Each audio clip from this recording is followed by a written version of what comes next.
We're now continuing our study on training to be the work of an evangelist and helping us all as New Testament Christians to be who we need to be.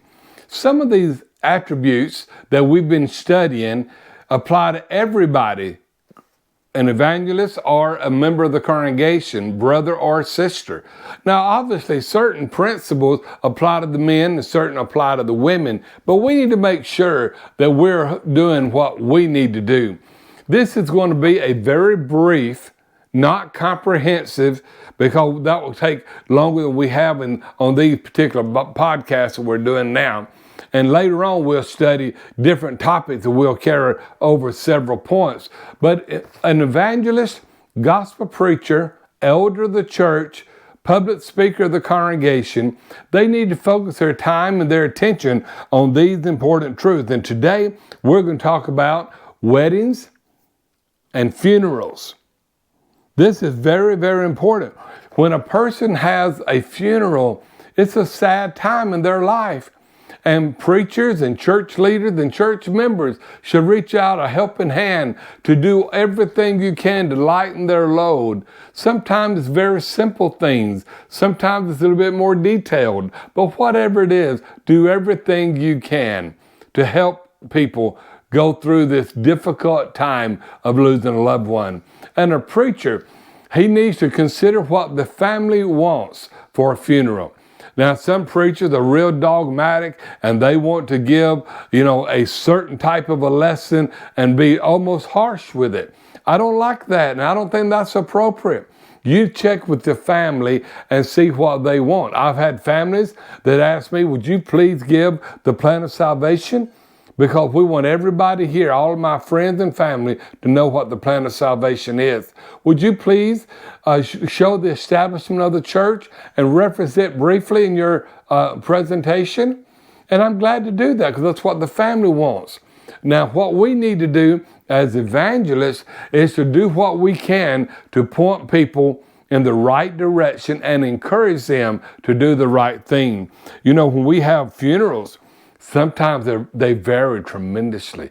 Sometimes it's just a little baby, maybe born and has passed on, or just a young infant, or a young child.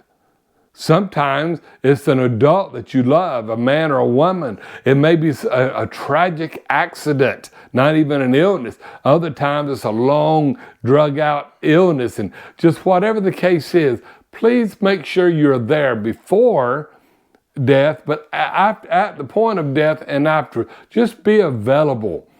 Sometimes family want to be more private. I understand that.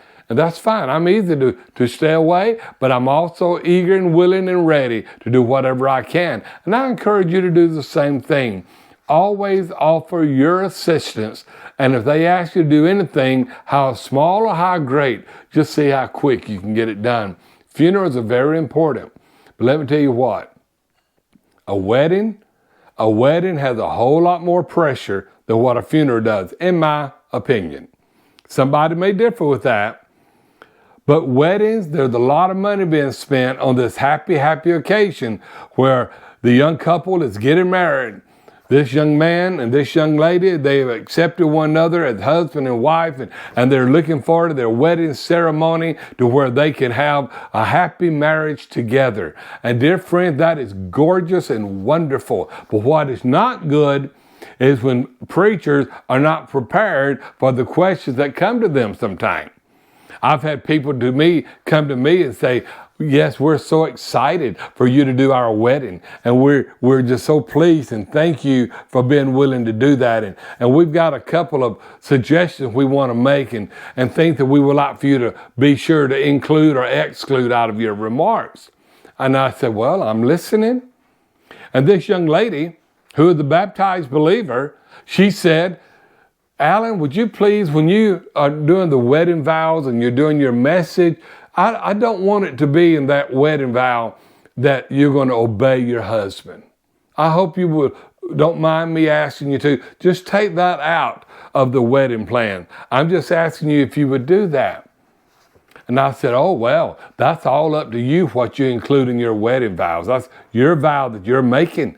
God said it's better not to make a vow than to make it and not keep it. Solomon recorded those words. This is so important. But listen, to that young lady, you know what I told her? I said, listen, I don't mind you telling me you want me to leave that out. If that's what you want, that's your business. But let me tell you what, and I hope you don't mind, I'm not going to do your wedding. I'm not going to officiate your wedding if you're telling me to leave out part of what the Bible said should be included in a marriage. Obeying your husband is a Bible principle. That's one of many. And it's also taught that the husband should not be bitter against her wife. This is all very, very important. Let me tell you what, weddings are wonderful. Don't try to minimize their beauty and their importance. It's very, very important. But anytime you ask a preacher to do something contrary to Scripture, be prepared for them to say, thank you, but no thank you. And that is to be as polite and as kind as possible. Now, true enough, some people write their own wedding vows. I don't mind that, as long as what they're doing proves to be scriptural.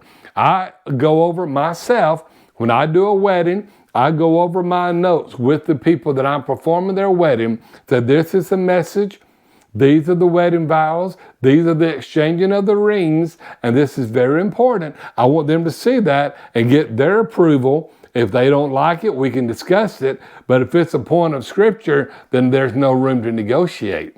But I want you to know today, an evangelist in his training needs to know how to conduct a wedding and a funeral in a kind, polite way. How to reach out a helping hand. Oh, I know from experience, having 4 children, weddings are very, very important. I know from experience, officiating funerals has a tremendous amount of responsibilities. But the key factor is an evangelist needs to be trained to do weddings and funerals. A quick third point is jury duty. I do not know how many times people have asked me, can you help me get off the jury? I got summoned to jury duty. I generally will help people write up a short letter. I will sit down with them and say, now, what is your heartfelt conclusion and conviction about that, serving on a jury? And most of them say, I just don't want to do it. Well, we can write up a note. It's a little letter. It's a letter, but it's a short letter. And just say that I've been summoned to jury duty on this particular date, but I am not going to be available. I am not going to be able to be put in a position to where I have to pass judgment on those who are outside the church. I can't do that according to 1 Corinthians 5, verse 12 and 13. I can't do that. God judges those without. I cannot participate in that kind of judging. I discourage people from serving on the jury duty, but people have to make their own choice. This is an individual choice that people make. I know of people that have, and they enjoyed the experience, but yet then again, I've known of many people that bowed out.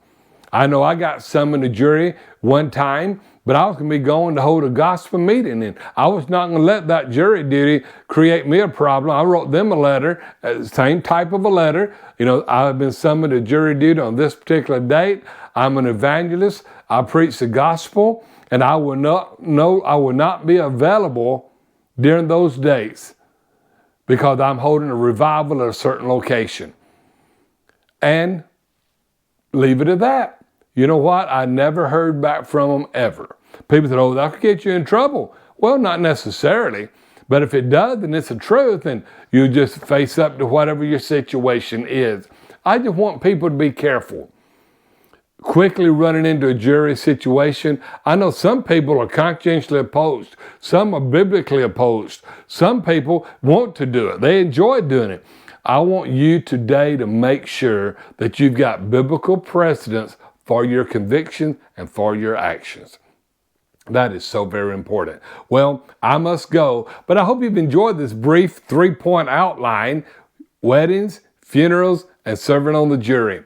And we look forward today to hearing back from you. If you have any questions, please always know you can reach to us and talk to us, share your thoughts, your concerns, your agreement or your disagreement. We're easily entreated. We're easily approachable. So you're welcome to call or talk to me at any time you would like to do so. And may the Lord bless you in all things.